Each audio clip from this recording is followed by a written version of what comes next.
Are you getting started in wedding videography? Well, so am I, and here's how I'm doing it.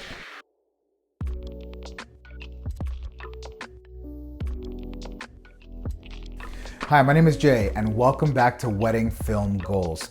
This channel is for new and aspiring wedding filmmakers as we talk about the trials, tribulations, and issues that come along with starting your own brand new wedding film business.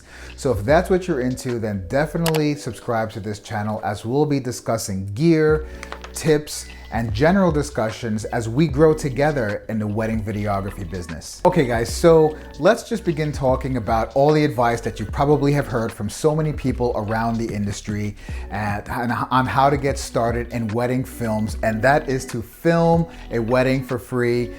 Find a friend, find a family member, and so my experience has just been, at 45 years old, most of my friends are married.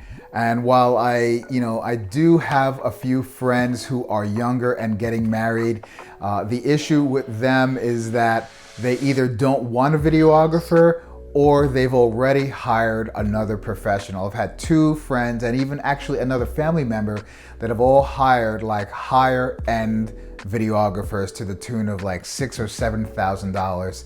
So there was no chance of me as a new person coming in and shooting their wedding. And like I said before, the other people just didn't want any wedding videographer. They didn't want a video person at their wedding.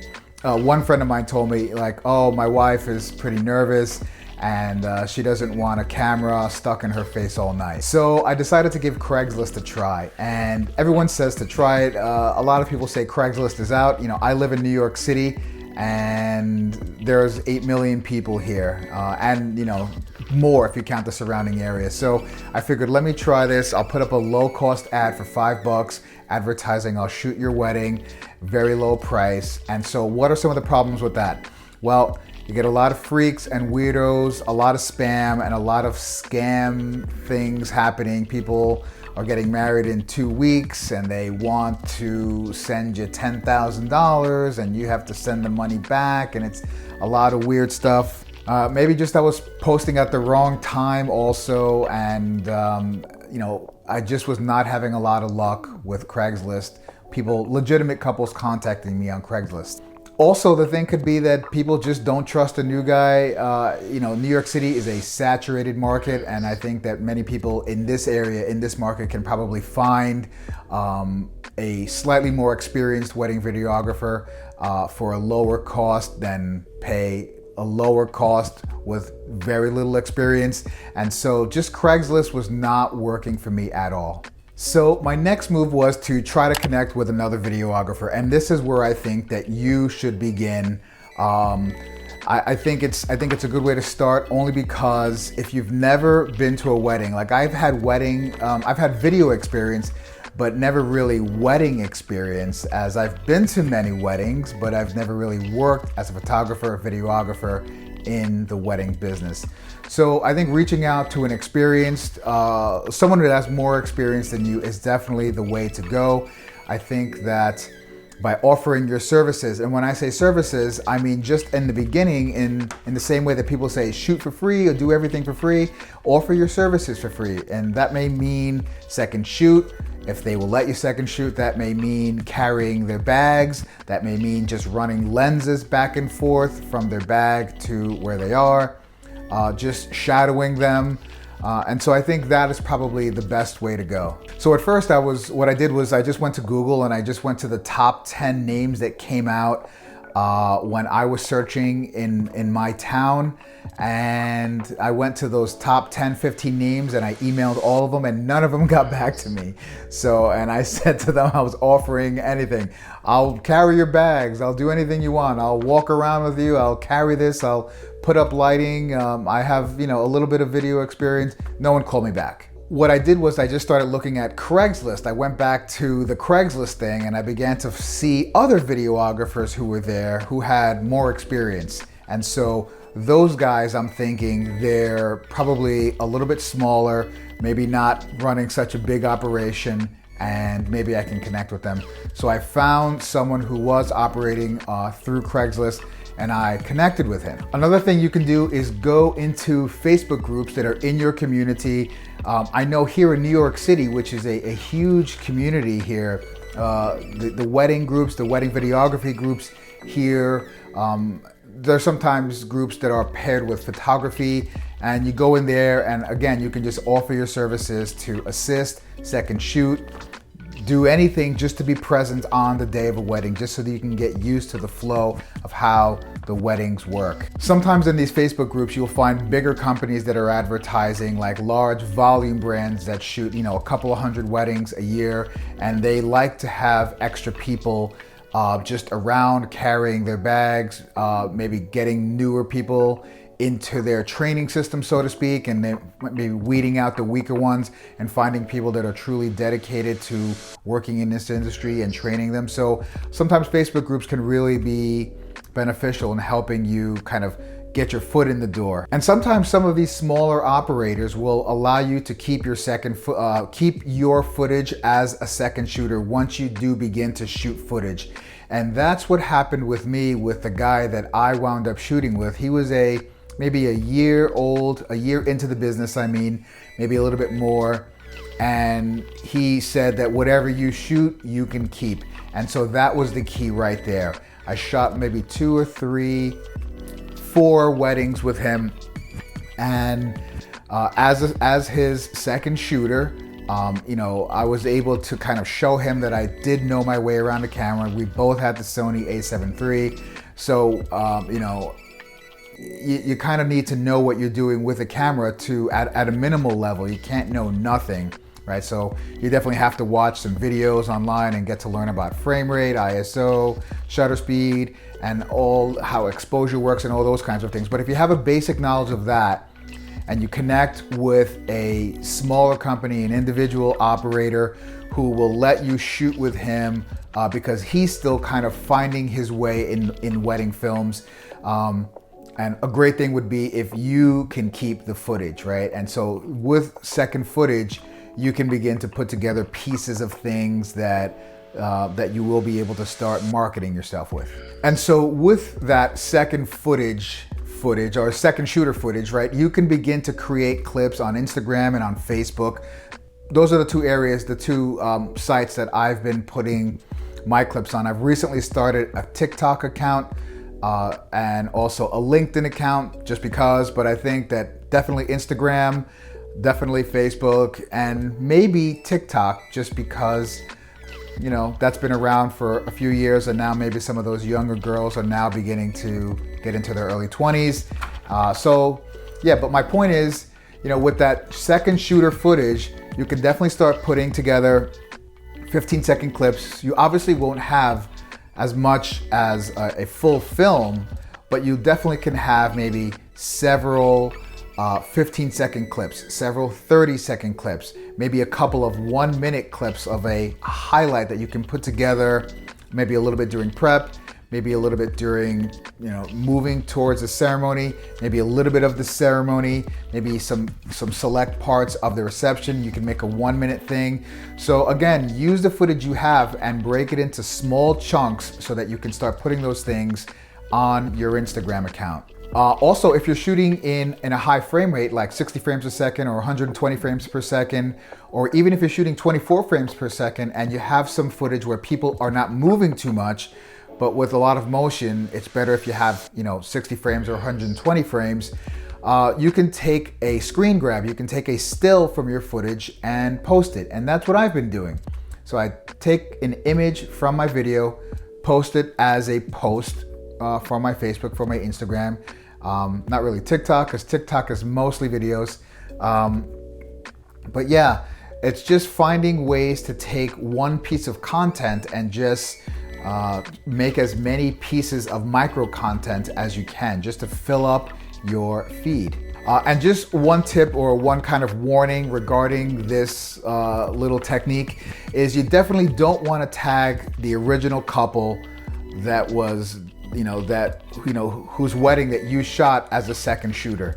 The primary shooter, the guy who owns the company, the guy that you're working for or interning for or helping out or doing whatever you're doing for him or her, they're the people who are going to be tagging the original couple. So it's generally not going to be you, and you're going to be putting probably a very limited version of that couple's wedding day. So you definitely don't want to tag that original couple, but you can tag definitely the venue, you can tag the area, the neighborhood, the community, the city, the town, the village, wherever you live, and definitely throw in some other identifying information, but you definitely don't want to associate that video and get the awareness of that other couple because it can cause damage to the reputation of the original shooter that you were working with, the first shooter, the primary shooter. So the next thing you want to do is definitely start a website.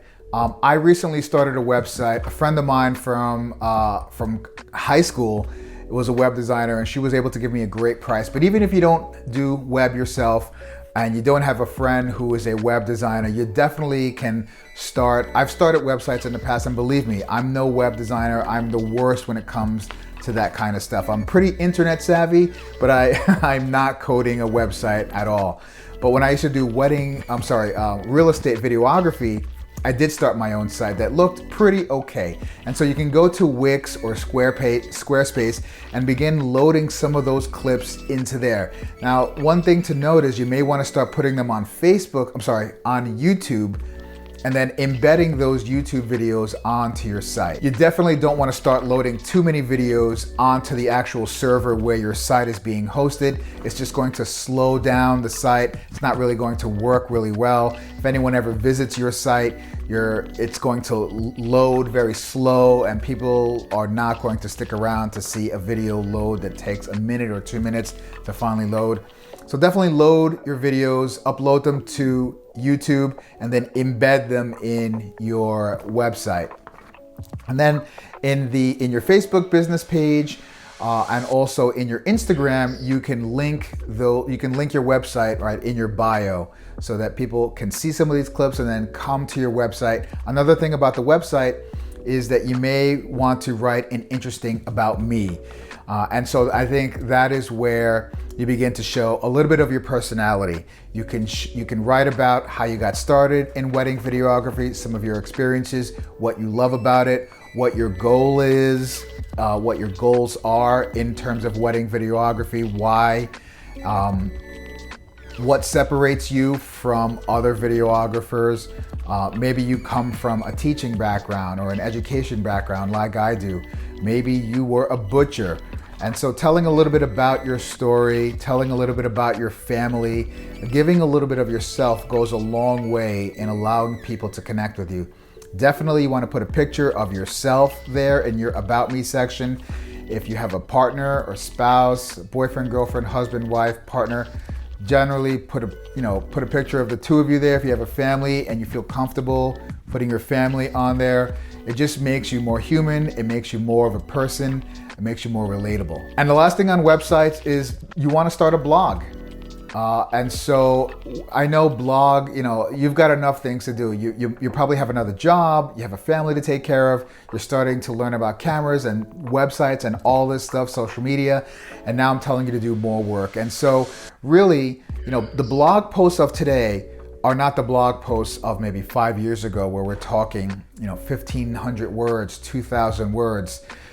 When it comes to blogs today, the shorter the better, essentially. So you want to write something that provides information, something maybe that entertains, something that informs, and you want to do it in a way that is maybe 300 to 400 words, something that somebody can digest very quickly, maybe while online at the bank, if anyone still does that, or maybe at the supermarket, if anyone does that. But anytime that somebody is waiting for 5 or 10 minutes and you're able to get them to your site and they can read an article about perhaps why they should have wedding videography, or what's the best way to plan your timeline, or why should you have a first look? What are some of the pros and cons, or just different articles and your thoughts on some of the things that a bride might ask or might be curious about on the day of her wedding, or maybe in the planning process, or whatever. Anything a bride might ask, you want to answer those questions in a blog. Make it short, make it sweet. and just put it out there. So one more thing you can definitely do once you start collecting a bunch of footage from your second shooting and from being present at weddings, and start gathering clips together and making 30-second, 1 minute, 2-minute things based on one wedding. If you have a few of those weddings under your belt, is bridal shows, wedding expos. They go by many different names. And so while there is some upfront costs, like they usually charge a fee to the vendor to have a booth at the place, it's definitely worth it, as you are definitely going to meet a ton of people who are going to further your business. There is another expense associated with wedding shows, and that is marketing material. So you're going to be meeting tons of vendors and tons of brides. So you definitely want to have something to let them walk away with. So I decided to make a bunch of personalized pens. The notepad is also a great thing to have, so that brides can write things down while they're at your booth. And finally, everybody should definitely have a business card. You should have more of these than anything else. And so, as I mentioned before, it is an upfront expense with all the marketing materials as well as the fee to get into the show itself.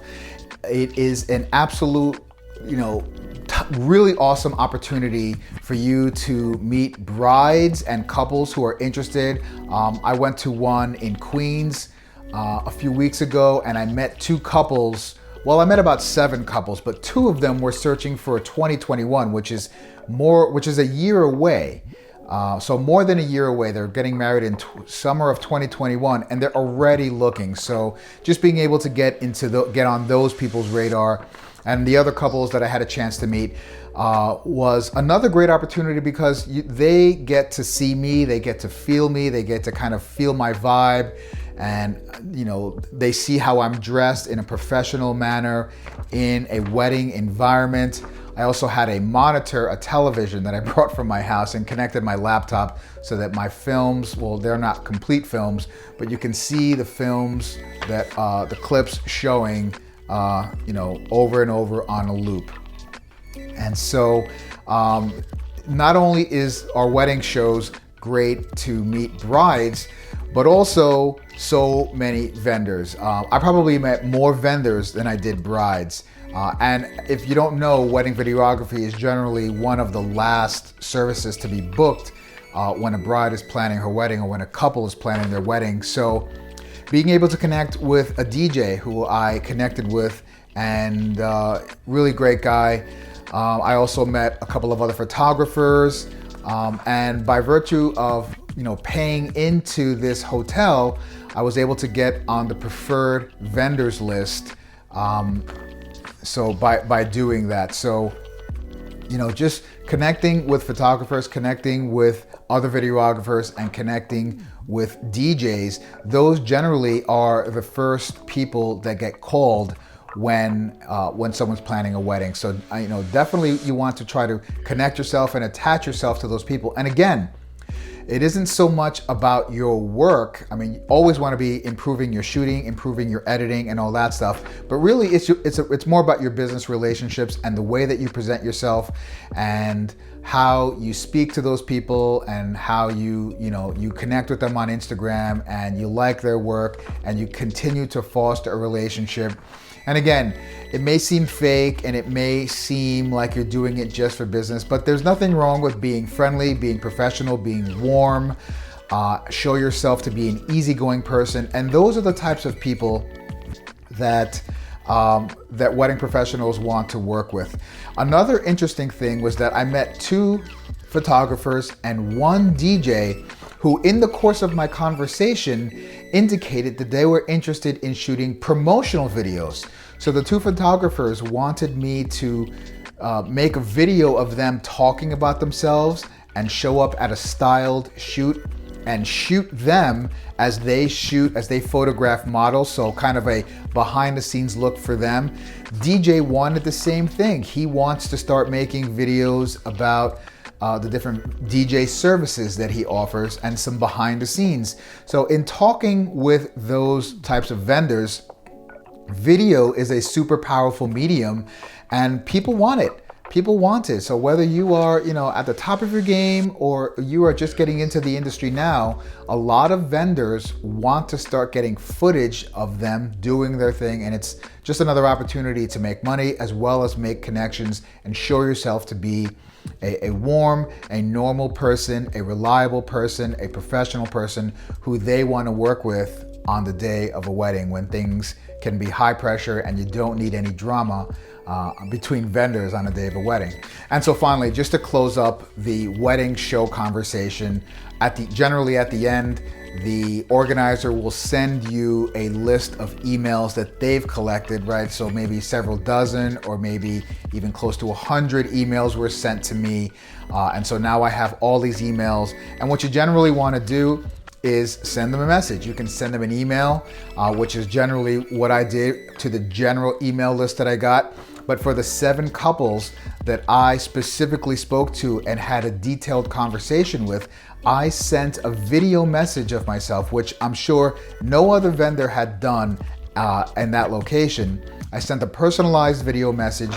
I used their names and I said that it was great meeting you and so on and so forth. I reminded them that I was a preferred vendor at this location and that I would be willing to chat with you if you had any further questions about video or about the wedding planning industry or the wedding planning weddings in general. So I just made myself a resource. I made myself available and I presented it in a way that nobody else was doing. I also was able to send, for the few vendors that I had really strong connections with, that I met, that I had a good vibe with, I also sent them video messages talking about myself and how much it was a pleasure meeting you and your team. And I hope that we can someday collaborate on weddings or any other type of business. I sometimes recall a part of the conversation that we spoke about that night, so I kind of made a few notes about it, right? So again, making contacts with brides and making contacts with vendors in a way that no one else is doing it, and doing it in a memorable way that again gets your face, gets your name, gets your brand in their memory in a way that most people are not doing today. So video is super powerful. Okay guys, so I hope that you were able to take away a few tips and a few strategies for getting started in your wedding videography business. I just talked about some of the things that have been working for me, some of the things that haven't been working for me.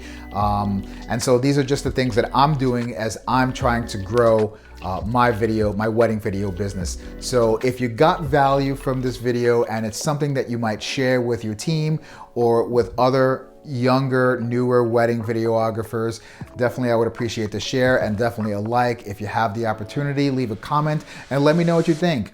What are some of the ways as a new wedding videographer, or even if you are a more experienced wedding videographer, what are some of the things that you did to get started in this industry? Same as today, maybe 10 years ago, or is it super different today? I'd love to hear what you have in the comments. So until the next video, this is Jay, and I am the Hudson Filmer.